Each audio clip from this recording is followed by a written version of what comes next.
Olá, boa tarde. Estamos diretamente aqui do estúdio JM. Meu nome é Cauana, sou o sétimo ano A. Hoje nós vamos falar sobre os 50 anos da escola.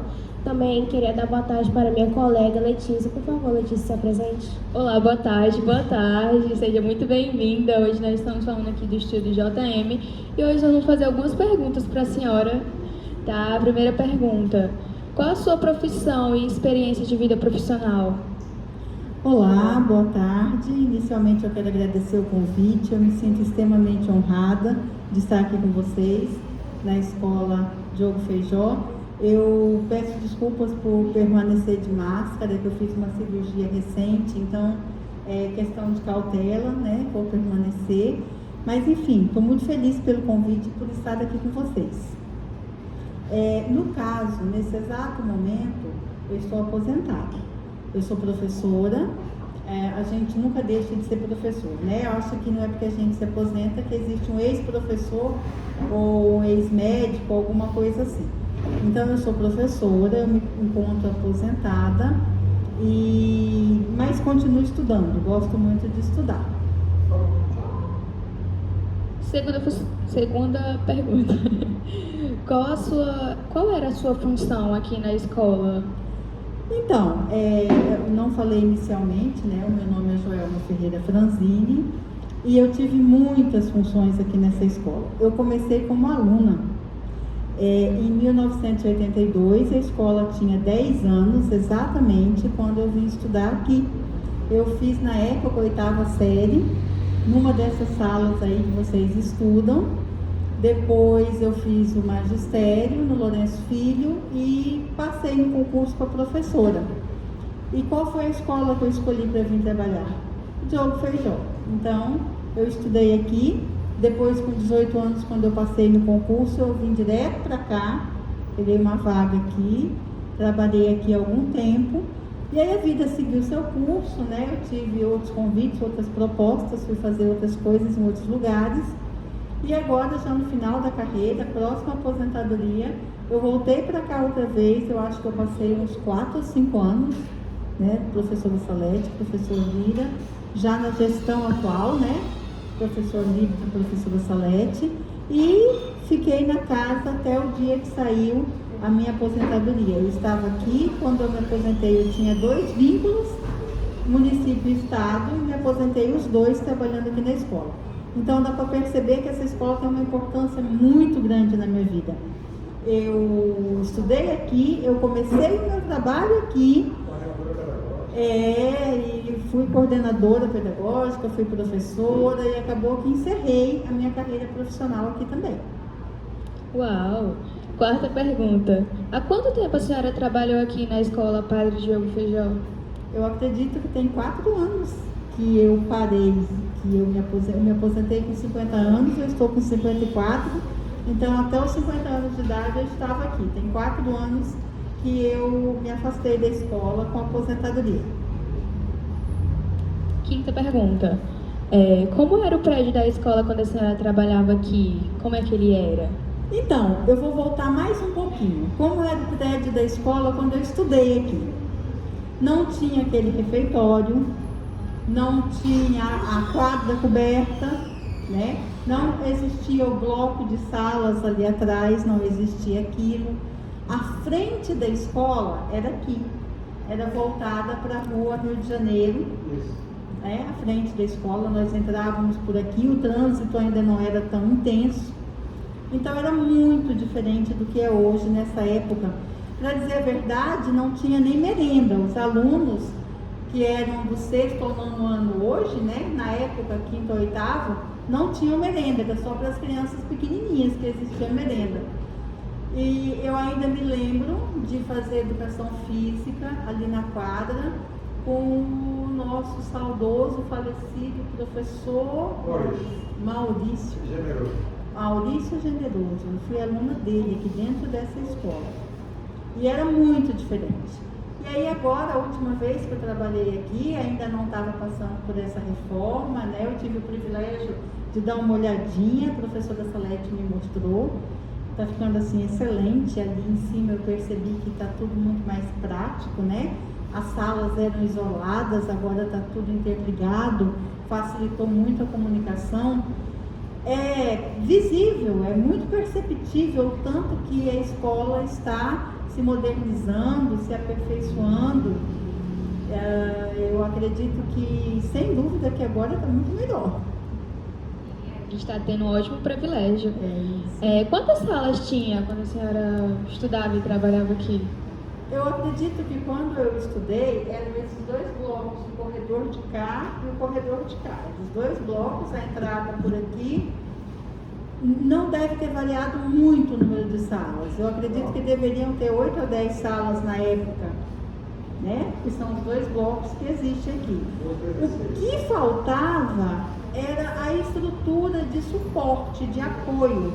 Eram muitas salas de aula, mas você não tinha uma sala de reunião como se tem agora, você não tinha uma sala de multimídias, uma sala para capacitação, uma sala confortável para a equipe pedagógica.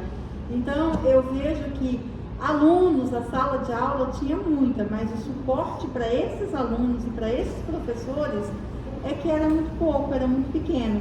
Então, a gente vê que não aumentou tanto a sala de aula, mas que quem estuda agora tem uma condição muito melhor de realizar esse estudo do que quando eu estudei, por exemplo. E tinha ar-condicionado ou ventilador? Minha nossa! A gente, na época que eu estudava, eu me lembro da gente querer fazer vaquinha, bingo para comprar ventilador. Não tinha ventiladores em sala de aula, né? Era uma outra época, era uma outra história. Não tinha merenda, gente, para os alunos maiores. A merenda era restrita às crianças pequenas, né? Então, assim, é outra história, outra vida. Eu fui pegar ar-condicionado não quando eu estudei, mas quando eu já estava me aposentando, é que eu tive o privilégio de lecionar algum tempo com um ar-condicionado nas salas. Então, como eu estou falando, o conforto de vocês hoje, de todas as formas, né? Isso daí que a gente chama de conforto é toda uma logística para facilitar, para melhorar as condições do ensino-aprendizado. Então, hoje é muito melhor, muito melhor. Recentemente a gente estava sem ar-condicionado, né, Lira? E aí a gente estava reclamando sobre que tinha ventilador. Sem ventilador, não tinha. Sexta pergunta. Qual eram as ferramentas pedagógicas que os professores utilizavam naquele tempo? Cuspe e giz. Não, tinham livros, existiam alguns livros que ajudavam, né? Agora é impressionante o saudosismo, eu estou falando muito de quando eu era aluna, né? Então, quando eu era aluna, era muito mais difícil, era alguns livros, era mais o esforço pessoal mesmo do professor, em sala de aula, e muito giz, e algum livro didático. E hoje, quando eu me aposentei, nós já tínhamos acesso a outras coisas, as outras situações, como esses equipamentos, multimídias, computadores, laptop, né? Quando eu me aposentei, a gente já tinha isso, data show, notebook e essas coisas. Então, mas quando eu estudava não existia. A gente estava vendo ali a expansão da biblioteca, a quantidade de livros, né, que a gente Imensa, tem, né? agora. Imensa. E aí, na sua época, tinha esses livros, tinha essa quantidade, esse tamanho? Não tinha. Ou não tinha biblioteca? Eu não me lembro da biblioteca. Eu não consigo me lembrar dessa questão da biblioteca, de refeitório. Eu acredito que não. Eu me lembro de uma quadra sem cobertura mesmo, no sol quente lá, das salas de aula, mas como eu falei, a estrutura era muito mais precária, né?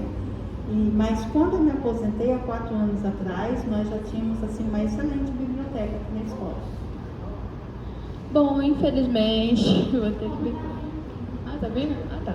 Então agora eu vou passar a vez para minha colega, né, para ela falar um pouquinho. Professora Joana, como é que era, a quadra antes? Como é que ela era? Quente. Existia telhado, Nada. forro, assim? A gente fazia educação física torrando embaixo do sol. Então, o professor chegava muito cedo, tentava trabalhar assim, o mais cedo possível, 6 horas da manhã, 7 horas da manhã, porque a partir das 9, 9h30, era quase impossível ele conseguir trabalhar com a gente. Os alunos passavam mal embaixo do sol. Imagino. Então, Nossa. começava a aula muito antes das 7 para ver se ele conseguia atender as turmas até 9, 9h30 da manhã. A gente não consegue. A gente não consegue acordar cedo assim. Até com forro, assim, a gente não consegue ficar correndo pra lá e pra cá, não. É porque no meu tempo não tinha Netflix. Então não tinha celular, era mais fácil dormir cedo. E como era o recreio antes? Existia, tipo, a senhora já falou, na verdade, Não né? tinha lanche. É. Mas como é que era? Mas era interessante, tinha um monte de pessoas que vinham vender na porta da escola. Então eles vendiam na porta da escola, passavam assim pelo portão de grade, e o lanche era assim, vou contar para vocês. Talvez coisas que vocês nem conheçam. Cascalho. Alguém aqui lembra do cascalho? Eu já Não ouvi, sei o já que ouvi. é. Pois é, era uma massa de pão bem fininha, só assim aquela casquinha frita, às vezes se salpicava um açúcar ou uma canela em pó em cima. Aí a gente comprava aquele cascalhão, que era só aquele pedaço. A minha avó faz até hoje. Isso, era cascalho que a gente comprava, era refresco.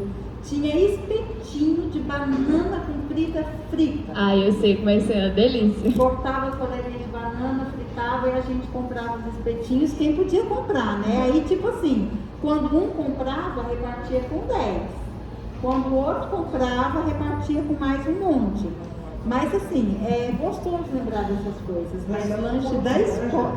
Nessa época podia, hoje não. Hoje não tem necessidade disso, porque a escola fornece uma alimentação adequada, balanceada, saudável, pensada por nutricionista, né? Então, não tem a necessidade de que aconteça essas vendas na porta da escola. Diferentemente da nossa época, que eu estudava, que era um outro tempo, né? A preocupação era outra, era que tivesse pelo menos o professor, o giz, o quadro e a menor condição para que pudesse ter aula, né? Hoje não, hoje já se preocupa com uma merenda equilibrada. Então não tem mais necessidade dessa coisa da gente comprar cascalho pela grade do portão. Professor Joba, como é que era antes a localização da escola?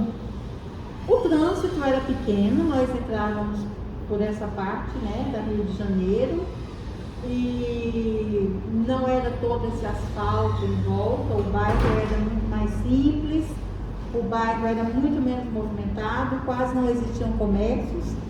Que eu me lembre, não existia nem aqui a panificadora Peça. O que existia, talvez vocês não vão se lembrar, era o antigo Bar União. Então tinha um bar ali onde aquela farmácia enorme que tem ali pertinho, era o Bar União e era assim o comércio assim que eu me lembro. O bairro era muito mais simples, as famílias eram muito mais humildes financeiramente, né? Então era bem diferente do que é hoje. Como é que era antes? A quantidade de alunos era maior, menor? Eu acredito que era equivalente, 28, 30, 27. 32. Acredito que a quantidade de alunos era equivalente. Agora, a assistência que esses alunos recebiam era muito menor, muito inferior à assistência que vocês recebem. Certamente, porque a educação foi evoluindo com o tempo, né? Então, acho que a principal diferença era essa. E como é que era a idade dos professores naquela época? Quantidade, idade, era mais ou menos equivalente. Tinham professores jovens, tinham professores mais maduros, mas mesmo assim eram professores muito dedicados. Muito dedicados. Eles também sofriam sem ventilador, eles também sofriam sem um aparato tecnológico como esse que nós terminamos de assistir, né? Mas eram lutadores, eram batalhadores que faziam assim, melhor que eles podiam pelos alunos. Uau! Professora Joelma, no início, qual era o maior problema, os maiores problemas da escola? Logo lá no começo. Acho que era a estrutura. Eu penso que a estrutura era uma estrutura, como eu já falei, muito mais frágil, né? Tinha os alunos e não tinha tanta estrutura, tanta coisa interessante para oferecer. Era mais um problema estrutural. Mas mesmo assim eu faço questão de ressaltar que eu tive excelentes professores aqui no Diogo Feijó, né? E vocês não me perguntaram sobre isso, mas quando eu estudei aqui nessa escola foi uma época muito difícil da minha vida. Eu morei muitos anos com a minha avó na zona rural, né, na colônia, e nessa época eu tinha vindo morar com a minha mãe, com o meu padrasto. Eu nunca tinha morado com o meu padrasto, então eu estava numa época de muita crise, 14 anos de idade, em crise, né, e eu tive muitos problemas na escola. Problemas assim, a minha cabeça vivia longe, eu não conseguia prestar atenção. Eu era uma excelente aluna na zona rural. Quando eu vim para Rio Branco, para a cidade, eu tive muita dificuldade de adaptação, de me acostumar com a minha família, que é minha mãe, meus irmãos, mas eu não morava com eles antes. E eu tive professoras assim que me pegaram pela mão e que me conduziram, me ajudaram, porque senão eu teria ficado reprovada. Eu estava num problema existencial muito grande, meu mundo tinha mudado completamente, né? Veja bem, da colônia para a cidade, da minha criação com os meus avós para vir morar com a minha mãe e com o meu padrasto. Tinha mudado tudo na minha vida, eu estava me adaptando a isso. Então eu tive professoras, a professora Dária, a professora Maria Luzia. Gente, eu seria injusta se eu fosse tentar dizer o nome, porque eu não conseguiria mais dizer o de todos. Mas foram professoras excelentes que me ajudaram, me pegaram pela mão e disseram: vamos, menina, nós não vamos te deixar para trás. E isso é uma coisa que eu vejo até hoje aqui na escola.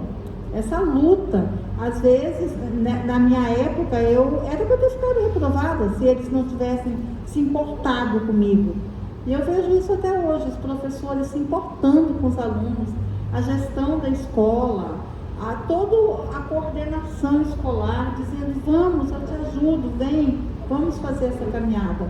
Então não tinha essa mesma estrutura, mas eu tive excelentes professores. Como era o relacionamento no interior da escola? Então, aluno é aluno sempre, em qualquer tempo, em qualquer lugar, né? Se você é aluno, você pode ter 13 anos, você faz papel de aluno. Quando você está na universidade, você, na posição de aluno, você é aluno. Aluno é aluno, menino é menino. E professor na sua posição de professor. Quando a gente cumpre papéis na nossa vida, né?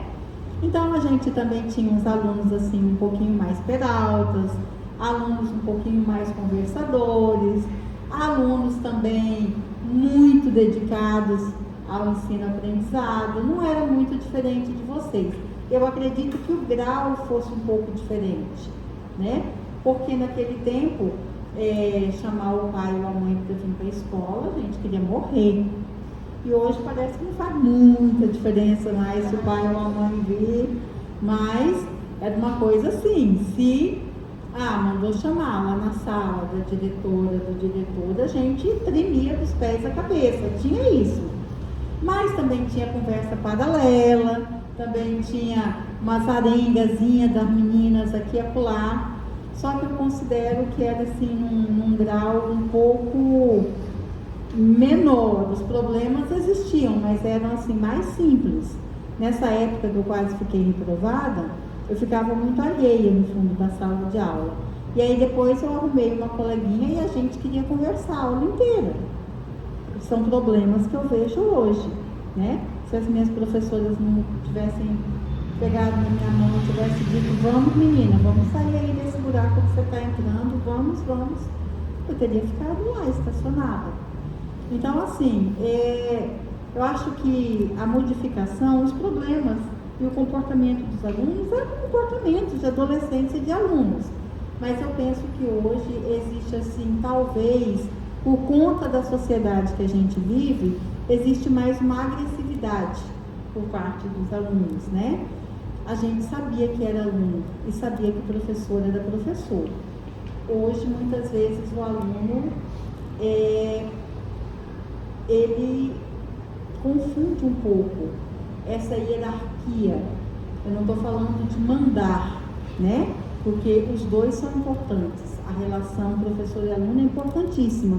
Mas se o professor não tiver um conhecimento a mais, se ele não tiver uma experiência a mais, se ele não tiver uma certa autoridade boa dentro de sala de aula, não justifica ele estar lá e ser professor, né? E às vezes falta um pouco desse reconhecimento.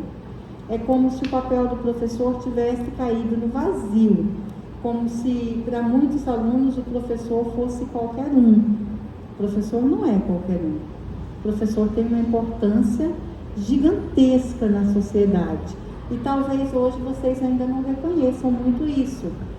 Mas a importância do professor, não existe nenhuma profissão no mundo que não passou primeiro pela mão do professor, né? Agora, autoridade é uma coisa, autoritarismo é outra. Eu não estou fazendo apologia de professor autoritário, que grita, que ameaça, que é grosseiro, mas eu estou falando do professor que tem autoridade, daquele que sabe o que está fazendo e de que está conduzindo o seu aluno com um grau de conhecimento que ele necessita para seguir os seus estudos adiante, né? E aí, assim, eu sou uma entusiasta da escola pública. Eu penso que vocês ainda não têm dimensão da importância da escola pública. Nós temos, gente, que lutar de unhas e dentes pela escola pública. A chance que nós temos de ter um estudo, de ter uma universidade, de ter um trabalho, passa por essa escola que nós estamos dentro dela. Porque são poucas pessoas que têm condições de ter uma escola particular.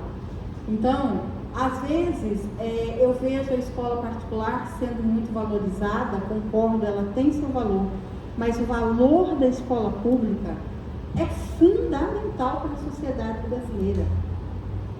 Nós temos que defender essa escola. Essa escola não é do político, do governador, do prefeito, essa escola é nossa.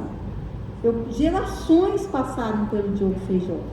Nós temos que defender a escola pública, não aceitar jamais um discurso de privatização da escola pública, porque ela é a condutora de toda essa geração, a minha, a de vocês, e eu gostaria, quem sabe, alguém me convide para estar aqui novamente daqui 30 anos no Diogo Feijó, né? Quem sabe eu chego lá nos 84. Mas o papel dessa escola na minha vida foi fundamental. E um dia vocês vão perceber o tanto que o Diogo Feijó e a escola pública foi fundamental na vida de vocês. Então a gente tem que ter orgulho de ser aluno da escola pública, do professor da escola pública e lutar por isso aqui. Isso é nosso. A gente tem que valorizar, a gente tem que preservar. E a gente tem que lutar para que o Diogo Feijó e as outras escolas estejam aqui também para os nossos filhos e para os nossos netos. Passa assim. Passa assim. Eu me olho, eu me vejo, eu me espelho em vocês. Toda alegre, contente, de batonzinho, arrumadinha. Gente, 40 anos passou que eu não vi. Eu sou avó, mas eu tive com 13, 14 anos aqui onde vocês estão sentados. Então, acho que a bandeira da escola pública, ela não pode ser substituída, trocada. Nós temos que lutar pela nossa escola, pela nossa educação. Então, vamos valorizar, né? Acho que eu precisava falar isso. Professora Joelma, qual era a sua idade em relação à violência na escola? Ideia? O que eu penso é fruto do reflexo de toda a sociedade. É um reflexo. Os alunos, as relações, às vezes, que são um pouco mais violentas dentro da escola, não é porque é na escola, é porque está na rua, é porque está no trabalho, é porque está dentro de casa, na família, né? O mundo está mais violento e a escola acaba que não teria como ser muito diferente disso, é um reflexo. Não é uma coisa só dentro da escola, como se fosse culpa da escola e dos alunos. A sociedade está mais violenta e ela está também mais individualista. Eu não sei vocês, mas eu ainda tomava banho de chuva na rua. Meus filhos jogavam futebol na rua. Hoje a minha casa tem grade, onde eu puder pôr grade, a minha casa tem grade. Então, a sociedade como um todo está mais individualista, as pessoas pensam mais apenas em si mesmas, e é todo um projeto feito para isso, né? E nós vamos nesse projeto individualista e acabamos nos tornando muito mais violentos. Essa nossa contemporaneidade, a pós-modernidade, cada um na frente só do seu celular, só do seu computador. O que é bonito está lá dentro. Quando a gente sai ali daquele mundo virtual, que a gente chega no mundo real, dá um impacto grande. Você usou a palavra certa, dá um impacto.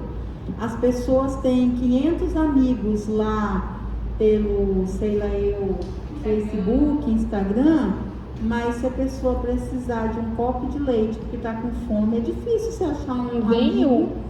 Cadê o amigo do Instagram? Você tem 500 seguidores, te interna, vai para o hospital, precisa de um sapato novo para ver qual é o teu amigo lá que vai vir te trazer. E isso causa reflexos. Isso causa reflexos. As pessoas acham que tem 500 amigos, mas as pessoas estão mais sozinhas, né? As famílias dificilmente sentam juntas à mesa para comer alguma coisa junto, cada um chega no seu tempo, no seu horário. As pessoas estão vivendo pai, mãe, filho, irmão, tio, sobrinho, avô, dentro de casa, cada qual no seu quadrado, não conversam. E muitas vezes, essa falta de relacionamento humano, ele estoura aqui dentro da escola.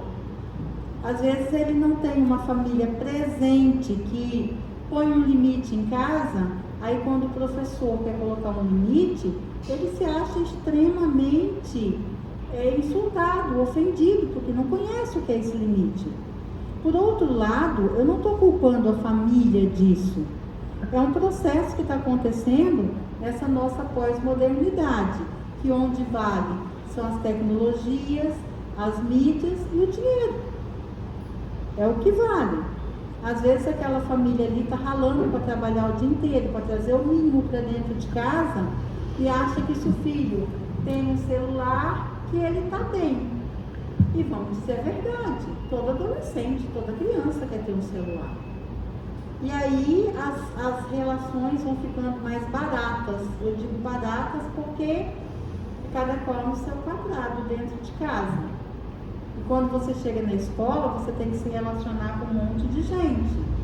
O diretor precisa colocar uma organização na escola.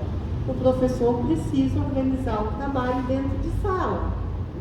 Mas a nossa vida lá fora, às vezes, é tão sozinha que você não entende que tem alguém que tem que organizar ela, né? Enfim, não estou colocando a culpa na família não, mas a gente está vivendo num momento que é muito assim. E aí quando a gente está num grupo grande, a gente não sabe nem como se comportar. A gente sabe como se comportar no grupo lá do computador, em que tudo é bonito, né? As pessoas colocam, não está bonitinha, aplica um botãozinho, aparece um botão, arruma o cabelo, não sei o quê. Filtro. Põe um filtro. Edits. Né? Aí a pessoa vai beber um refrigerante, tira uma foto e posta. E a pessoa acaba acreditando que o real da vida é aquilo lá. Mas enfim, é uma cultura da imagem. E quando a gente chega aqui dentro, é a cultura do real. E às vezes o aluno e os professores e todo mundo leva um susto quando tem que se relacionar com muitas pessoas ao mesmo tempo. E pode acontecer um conflito. Mas os conflitos nem sempre são ruins. Os conflitos, eles podem ser bons se a gente souber tirar um aprendizado daquilo ali. São perguntas complexas, né? Eu talvez não tenha condições de me aprofundar muito devidamente nisso, mas são questões para a gente pensar e refletir. Bom,